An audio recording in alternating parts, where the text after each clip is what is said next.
একটি শিক্ষণীয় গল্প। 1 মিনিট সময় নিয়ে হলেও সবাই পড়বেন, উপকৃত হবেন।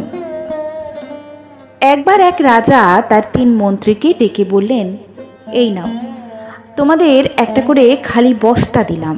তোমাদের কাজ হবে বনে গিয়ে বিভিন্ন ফল কুড়িয়ে এই বস্তা ভরে নিয়ে আসবে। দেখি খেয়ে কত তাড়াতাড়ি বস্তা পূর্ণ করে নিয়ে আসতে পারো। 3 জন চলে গেল জঙ্গলে।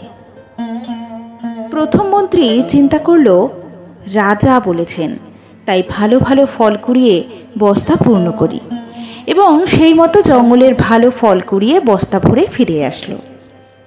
দ্বিতীয় মন্ত্রী চিন্তা করল, রাজা তো সব ফল দেখবেন না, তাই হাজিবাজি পচা ফল দিয়ে সে নিচের দিকে পূর্ণ করে, ওপরের দিকে শুধু কিছু ভালো ফল দিয়ে বস্তা পূর্ণ করলো এবং ফিরে আসলো।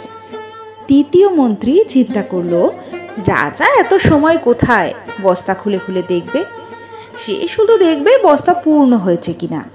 জঙ্গলে মরা পাতা ঘাস কাঠ দিয়ে বস্তা পূর্ণ করে নিয়ে এলো। 3 মন্ত্রী রাজার দরবারে হাজির। রাজা সবার বস্তা পূর্ণ দেখে খুশি হলেন। তিনি বস্তাগুলো খুলেও দেখলেন না।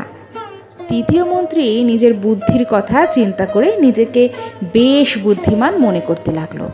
রাজা একটু সময় নিয়ে তার মসনদে বসলেন এবং ঘোষণা করলেন, এই 3 মন্ত্রীদের তাদের বস্তাসহ 7 দিনের জন্য কারাগারে পাঠানো হোক এবং প্রত্যেককে 3টে আলাদা আলাদা কক্ষে রাখা হোক।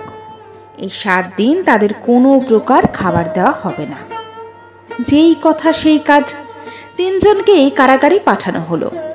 এক মন্ত্রী এই 7 দিন তার বস্তার ফলগুলো খেয়ে কাটিয়ে দিলেন।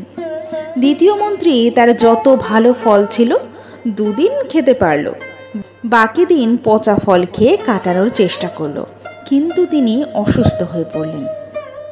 তৃতীয় মন্ত্রীর বস্তায় কোনো ফলই ছিল না, তাই তিনি না খেতে পেরে কারাগারেই মারা গেলেন।